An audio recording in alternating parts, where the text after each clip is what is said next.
जहां स्वामी अभिमुक्तेश्वरानंद को हाईकोर्ट से राहत मिली है। बरकरार रखी गई है राहत को। अभिमुक्तेश्वरानंद को हाईकोर्ट से अग्रिम जमानत मिली है। शिविर में बटकों से यौन शोषण का उन पर आरोप लगा था। 27 फरवरी को इलाहाबाद हाईकोर्ट ने गिरफ्तारी पर रोक लगाई थी। ये बड़ी खबर हम आपको बता रहे हैं।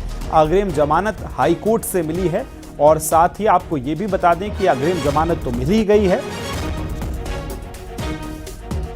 ज्यादा जानकारी के साथ सहयोगी सर्वेश हमारे साथ जुड़ गए। सर्वेश, अग्रिम जमानत दी है हाईकोर्ट ने, क्या कुछ आज हेयरिंग के दौरान हुआ है?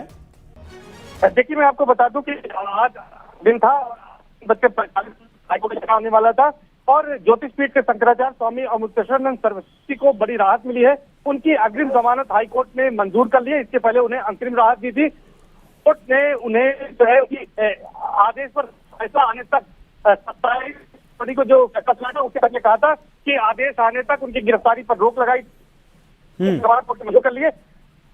कोर्ट ने इस मामले में टिप्पणी भी की है। कोर्ट ने कहा है कि शिकायतकर्ता और मीडिया को कोई इंटरव्यू नहीं देंगे। शर्तों के उल्लंघन पर बेल निरस्त करने की अर्जी देने को वो स्वतंत्र होंगे, ऐसा ये कहा गया है। और खासतौर पर ये जो पूरा मामला है, इस मामले में आप जानते हैं कि जिस तरह से जो है इसमें आरोप लगाए गए थे आशुतोष ब्रह्मचारी द्वारा, और उसी मामले में यहाँ पर पॉक्सो कोर्ट प्रयागराज के आदेश पर एफआईआर दर्ज की गई थी दूसरी थाने में।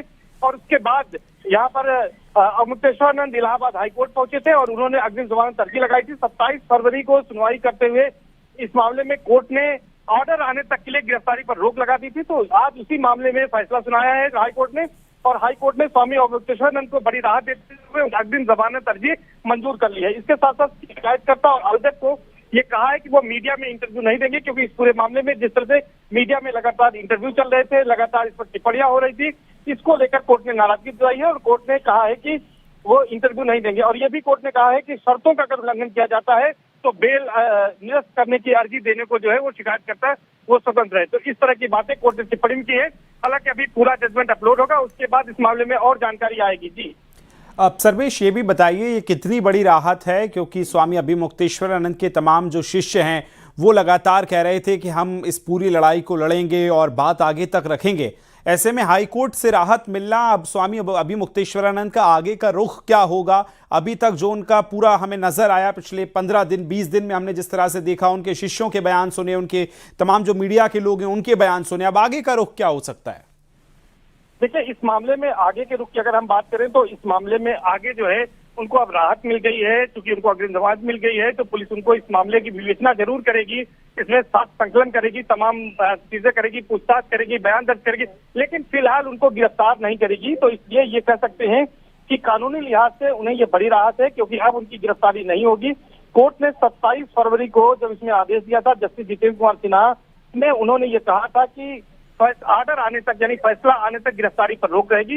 लेकिन आज जब अग्रिम जमानत अर्जी मंजूर कर ली गई है तो ये बड़ी राहत के रूप में देखा जा रहा है, क्योंकि अब उन्हें पुलिस गिरफ्तार नहीं कर सकेगी। जी ये भी बताइए दोनों तरफ से दलीलें क्या दी गई हैं आज हेयरिंग के दौरान? जिस तरह से हमने पिछली हेयरिंग में भी देखा था, जमानत की बात हुई थी, और अगर दलीलों को देखें तो क्या कुछ कहा गया है दोनों तरफ से? देखिए, दोनों तरफ से दलीलें दी गई थी, और अगर हम सबसे पहले बात करें तो इसमें स्वामी अभिमुक्तेश्वरानंद सरस्वती की ओर से कहा गया था कि ये आरोप पूरी तरह से झूठे हैं, मनगढ़ंत हैं। जिन बच्चों को लेकर ये आरोप यौन शोषण के लगाए गए हैं वो उनके गुरुकुल के बच्चे ही नहीं हैं, और जो उनकी शिक्षा की जगह दिखाई गई है वो हरदोई की दिखाई गई, वो दूसरे जिले की दिखाई गई है, तो वो वहां पर नहीं पढ़ते उनके गुरुकुल में। ऐसे तमाम तथ्य पेश किए गए थे। हालांकि इस मामले में दूसरी तरफ जो है आशुतोष ब्रह्मचारी शिकायतकर्ता ने ये कहा था कि जो घटना स्थल है वो अलग अलग जगह बताए गए थे, माघ मेले को भी घटना स्थल बताया गया था। तो इस तरह से तमाम दलीलें वहां पर पेश की गई थी, अर्जी का विरोध भी किया गया था। और उन्होंने ये भी दलील दी थी कि जिस तरह का उनका पद है, यानी कि वो शंकराचार्य के पद पर है, जिसकी सनातन धर्म में मान्यता है, अगर इस तरह से पुलिस उन्हें गिरफ्तार करती है तो उस पद का भी, उस पद की मर्यादा भी नष्ट होगी। तो ऐसे तमाम तर्क दिए गए थे। कोर्ट ने इन्हीं तमाम तर्कों के आधार पर 27 फरवरी को आदेश में ये कहा था कि फैसला आने तक गिरफ्तारी पर रोक लगाई थी। कोर्ट ने उस समय ये भी कहा था कि 12 मार्च तक सभी जो पक्ष हैं वो अपना रिटन सबमिशन सबमिट करेंगे, यानी कि लिखित दस्तावेज सबमिट करेंगे। इसमें सभी पक्षों ने अपना लिखित दस्तावेज सबमिट किया था। और जो शिकायत करता थे आशुतोष ब्रह्मचारी, उन्होंने भी 883 पेज का रिटन सबमिशन सबमिट किया था। हालांकि उन्होंने 12 मार्च के बाद जो है वो सबमिट किया था। तो इस तरह से ये कह सकते हैं कि यहाँ पर जो है ये पूरा मामला जो आया है इस मामले के बाद अब उन्हें बड़ी राहत मिल गई है। जी, अब जो शिकायतकर्ता आशुतोष ब्रह्मचारी हैं सर्वेश, उनके लिए अब आगे का रुख क्या होगा? क्योंकि एक बड़ा झटका उनको लगा है, क्योंकि एक लंबी पेज की जिस तरह से आप जिक्र भी कर रहे हैं, उन्होंने दाखिल किए थे तमाम चीजें।